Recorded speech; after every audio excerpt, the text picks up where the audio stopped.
Good morning, everybody. How are you? Chad Thibodeau, and welcome to another Monday morning mentor. So glad to have you guys here.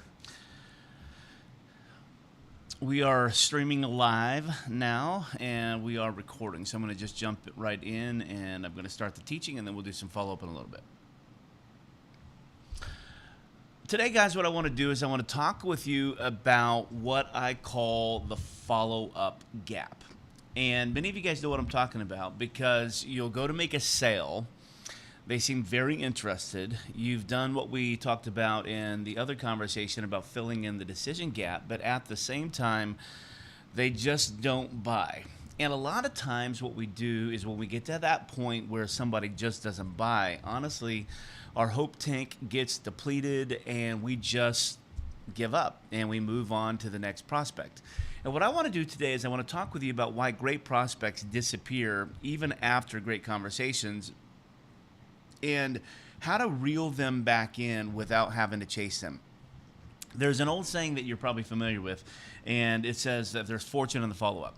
And I do agree with the idea that there is fortune in the follow-up, but I think that for many years we've probably taught this wrong because when most people hear follow-up, they immediately think about persistence. And they'll send another email, or they'll make another call, or they'll shoot them another text. And they keep checking in with them until hopefully they respond. Well, that's not necessarily good follow-up. It's follow-up, yes, but it's not necessarily good follow-up. And sometimes that's just professionally annoying if we're being honest with ourselves. And I would change the saying that the fortune isn't in the follow-up. The fortune is in having a reason to follow up. I want you to write that down. The fortune isn't in the follow-up. The fortune is in having a reason to follow up or creating a reason to follow up. And that distinction matters. A few weeks ago, you had a conversation with someone who was really interested, right, in what you do. And they asked great questions. They wanted to know the price. Maybe they even said something like, this is exactly what I need. When we were in San Francisco this past weekend, someone said these exact words. And you walk away believing that this person is buying, and then nothing. And so a few days later, you send, hey, just checking in, nothing. 3 days later, hey, wanted to circle back and see if you had any questions, nothing. A week later, hey, just wanted to bump this to the top of your inbox, nothing. Eventually, you decide that those people were never serious. And maybe that's true. I don't know. But I think there's probably another possibility, and it's what I call the follow-up gap. You lost them in the follow-up gap. So here's a couple things that you have to know. And we recently talked about something like this in the decision gap. And if you haven't watched the training on the decision gap, I'd really encourage you to get your hands on that because it's really good. Because the decision gap is the space between someone wanting something and being ready to make a decision about it. Okay, that's the decision gap. And there are two different things, okay? The follow-up gap and the decision gap are two different things. Because someone can genuinely want what you sell and still have unanswered questions. They can still have uncertainty. They can still have competing priorities. They can still have fear. They can still have financial concerns. They can still have timing issues. Or maybe they just simply need more information before they're ready to move. And that means that a good sales conversation doesn't always end with yes, okay? Remember that. A good sales conversation does not always end with yes. Sometimes it ends with, I'm interested, but I'm not ready yet. And that creates this other gap that we're talking about. Interest, conversation, decision gap, follow-up, and then decision, okay? The follow-up gap is the period between the initial sales conversation and the prospect ultimately making a decision, okay? Think through this. So the follow-up gap is the period of time between the initial sales conversation, where we did the decision gap like we did last time, and the prospect ultimately making a decision. There's a gap there. It's called the follow-up gap. And this is where a lot of business, maybe even your business, gets lost. Not because they ultimately said no, but because nobody professionally managed what happened next. And I want you to think through those prospects, or that process, excuse me. There's a difference between following up and a professionally managed follow-up sequence, okay? So here's the two big mistakes, okay? When someone doesn't buy immediately, the two big mistakes most salespeople do is number one, they disappear. They don't want to be pushy, so they just tell this prospect, hey, think about it and let me know. And what they do is they put the ball back in their court because it sounds respectful. But really, if you think about it, what have you actually done? You've actually handed the responsibility for continuing the sales process to the person who has the least urgency to continue it. They get back to work, their kids need something, an employee calls, they go out of town, another problem shows up. 3 weeks later, they may still want what you sell. They just stop thinking about it. The second mistake that a lot of salespeople make is they chase. These are the people who've been taught that, yes, the fortune is in the follow-up, so they follow up relentlessly, checking in, circling back, touching base, bumping this. Did you see the last message? And think about those messages from the prospect's perspective. None of them give the prospect a reason to respond. The salesperson wants something, so they send a message asking the prospect to re-engage. That's not a follow-up strategy. That's chasing. So I believe that there's a third option.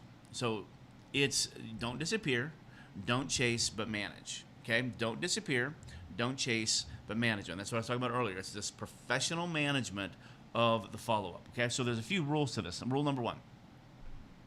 Never leave the next step undefined. Okay? Never leave the next step undefined.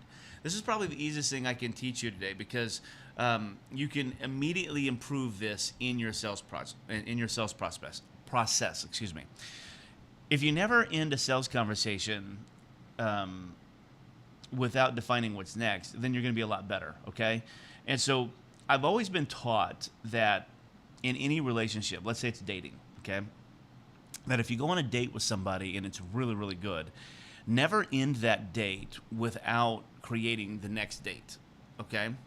And the same is true in the sales conversation. Never end a sales conversation without defining what's next, okay? And so what you want to do is at the end of the sales conversation, if they don't buy, then you want to be able to define what the next step is with them on the call, okay? Hey, I really like this, they may say. I just need a few days to think about it. You know, a lot of people would respond with, sounds good. Take your time. Let me know. No, don't do that. Okay. Instead, what I want you to do is I want you to say something like, hey, I want you to take a few days. And why don't we reconnect Thursday? By then, you'll probably know whether this makes sense for you, and either answer is completely fine. Okay. So now they know that you're connecting back on Thursday. And I want you to notice what happened. You didn't pressure them. You didn't manufacture scarcity. You didn't force a decision. But you also didn't abandon the sales process. And Thursday, when you call them, now you're not chasing them. Now you're keeping your word. Now you're showing integrity. Now you're showing that you care. And you're continuing a conversation that they've already agreed to have. And that's a huge difference, okay? Because if they need to talk with their spouse, partner, boss, team, board, whoever, then fine. Just establish the next step with them. Great. When are you talking with them? Tuesday? Perfect. Why don't we reconnect Wednesday afternoon? Okay? And professional salespeople don't leave the next steps to chance. So rule number 1 is never leave the next step defined. Okay?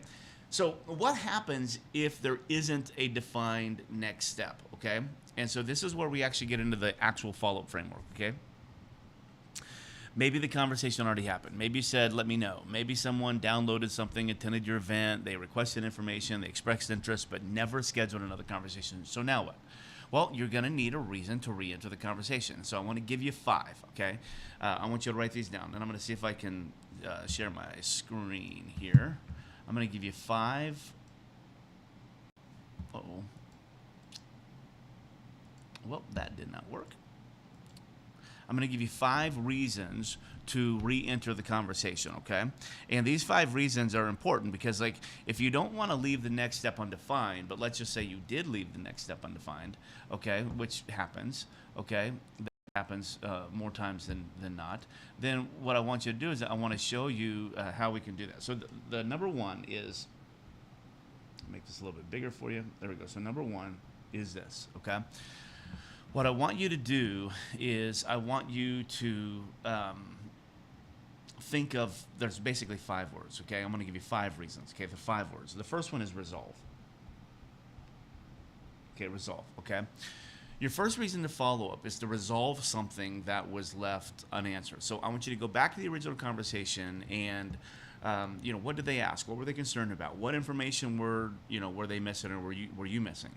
What did you promise to send them? Okay, maybe they asked, hey, how much time does this require every week? Or maybe, you know, they just wanted to know something, and you gave them a flippant answer or whatever. So instead of like, hey, Sarah, just checking in to see if you made a decision, try something like, Sarah, I was thinking about your question regarding the weekly time commitment, and I realized I probably didn't give you a very clear answer when we talked. Most clients spend about 2 hours a week implementing this, and I wanted to make sure you had that before you made a decision. So now there is a reason for this particular message. You're not asking Sarah anything, you're simply resolving something for Sarah, and that's pretty good follow up. The second one is what we call reframe. Okay, reframe. Sometimes a prospect doesn't need more information. What they need to do is they need to think differently about the information that they already have, okay?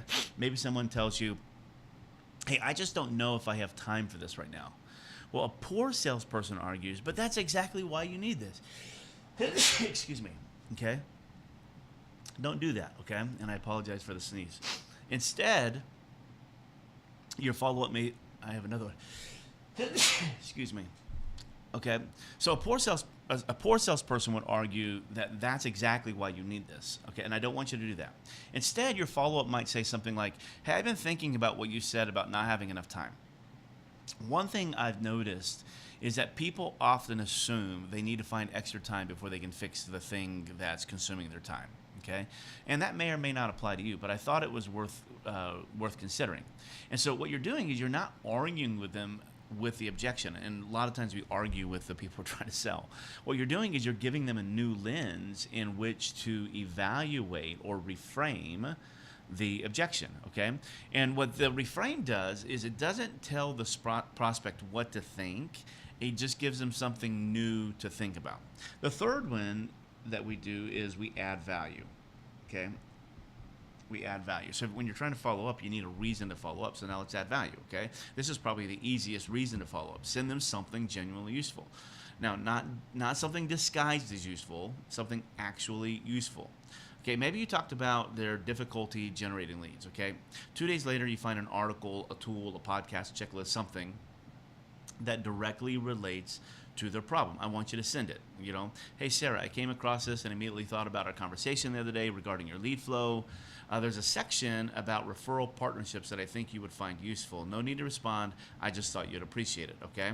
Now, notice those 4 words. No need to respond. Now, why is that powerful? The reason why that's powerful is because you're demonstrating that I'm not contacting you because I need something from you. I'm contacting you because I remembered something you needed. Now, that's how trust gets built. And when it comes time to make the decision, who are they thinking about? The person who kept asking, have you decided yet? Or the person who continued helping them solve the problem? Well, obviously the latter is the correct answer. And so you want to add value. One of the things, a little pro tip I'd give you here is don't give one of your resources when it comes time for adding more help. Okay, don't give one of your resources. Find another resource. The reason is because if you find another resource, it truly means that they were top of mind, okay? And sometimes when you send them one of your resources, it just sort of sounds like another sales put. The fourth one is what we call create relevance. Okay, create relevance. Maybe something happened since your last conversation that makes your offer more relevant. So like maybe a new regulation went into place, or the market changed, or a deadline came, whatever. I want you to think about like, did something happen that made your offer more relevant? And if so, then you have a legitimate reason to reopen the conversation. Hey, Sarah, something happened this week that reminded me of our conversation. Now, see, that's a different completely, how can I say that? That's what I'm trying to say. That's a completely different message than, hey, Sarah, just wanted to follow up again.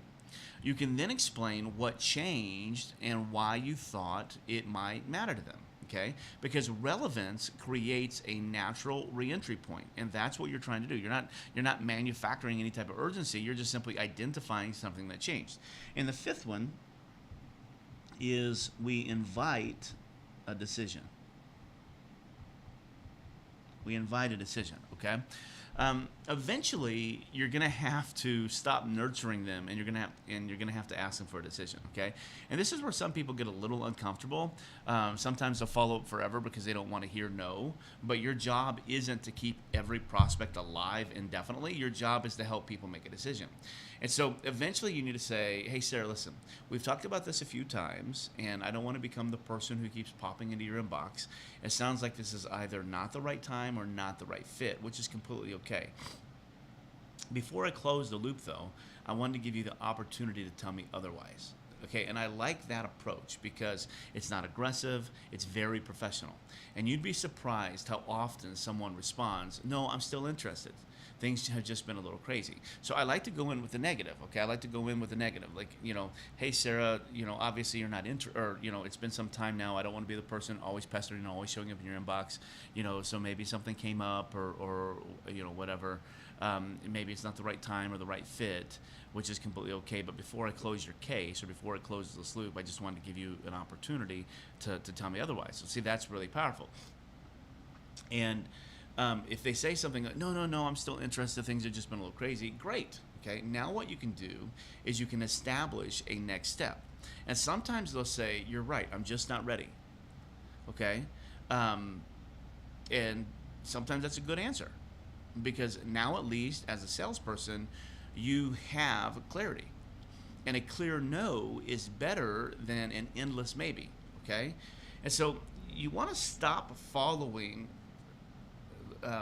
measuring follow-up by attempts. Okay, this is another place I think traditional sales advice gets it wrong. Okay, because they say fortune is in the follow-up, and a lot of times we learn in sales school that it takes 7 touches or 8 or 12 or whatever number somebody's CRM study says. Okay, and maybe that's true.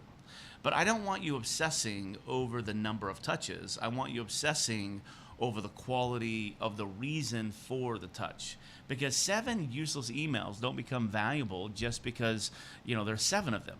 Okay? Imagine receiving something like, checking in or following up or circling back, want to see where you're at, bumping this. Oh my God, it just gets exhausting. Okay? Compare that with, hey, I've been thinking about the question you asked, or I found something that might help, or I realized I didn't explain something clearly, or something changed that I think you should know about, or I had another client in almost the exact situation you described, or here's another way to think about the concern you raised, or let's decide whether this makes sense to continue pursuing. Now you aren't simply touching the prospect through follow-up. Now what you're beginning to do is you're beginning to advance the conversation, okay? So here's the follow-up test I want you to give, okay? So before you send your next follow-up, ask yourself this. If I were the prospect, why would I care about this message, okay? If I were the prospect, why would I care about this message? And if the answer is something like, because I want to know whether they're buying or not, then don't send it. That's your reason, not theirs. And ask instead, what can I resolve? What can I reframe? What value can I add? What's become newly relevant? And is it time to invite a decision? And if you say yes to any of those, now you're good, okay? So what I want you to do is I want you to build a follow-up system, not a follow-up habit, okay? Do you see the difference? Okay, one is a follow-up system and one is managed professionally, okay? Part of the professional management of follow-up is not relying on your memory. Okay, if you sell professionally, let's say you're a coach or consultant or whatever, and you're consistently in the sales mode, every meaningful conversation should have 3 things attached to it. I want you to write this down, okay? Every meaningful conversation should have 3 things attached to it. And I believe that you can still see my screen, so I'm going to share this with you, okay? The first one is, I'm just going to make this A. It's a next step, okay? The next step. The second one is a next date. And the third one is a next reason. So a step, a date, and a reason are the 3 things that you're looking for. Not, hey, follow up with Bob. Okay, you don't want to put that in your notes. That's almost useless. Put Thursday, Send Bob the case study about the client who had the same staffing issue. Ask whether it changes his thinking about implementation. Okay, so now when Thursday arrives, you know exactly why you're contacting Bob. You're not sitting there trying to invent another clever way to say, hey, Bob, just checking in. Okay, and so what I want you to do is I want you to think through step, date, reason as your follow-up. And when you put these things together, now what happens, you realize, is that the fortune ultimately is in the follow-up, but only when the follow-up deserves their attention. The fortune isn't just in the follow-up. The fortune is in having a reason to follow up. And when you can create a reason for the follow-up, now what's happened is the likelihood of, why is this not? There we go. The likelihood of them saying yes is a lot more likely. And so think through that. So last time we talked through the decision gap. Today we talked through the follow-up gap. Be just as mindful and just as professional in managing the follow-up as you do the initial conversation, and I promise you that you will be a lot more successful. So I want you to think through these three gaps. Okay, so the first one is the lead gap. Okay, many of you do not have a way to gather consistent leads, so obviously you need to do that. Okay, second thing is the decision gap. So as you're on conversations with people, you got to be able to move them to a decision, and if they don't have one, then you have to professionally manage the follow-up gap. And those are the three gaps that we've been talking about: the lead gap, the decision gap, and the follow-up gap. That if you can get really good at those three gaps, then you can make a lot of impact and a lot of influence and a lot of income based upon your ability to coach or to consult people to get the result that they want. But sometimes we just don't do a very good job of being intentional about this. So hopefully this helps, and I want you guys to go back and evaluate your own process and see what your own gaps look like. All right, guys, hopefully this was helpful for you guys today. We'll see you next Monday on the Monday Morning Mentor.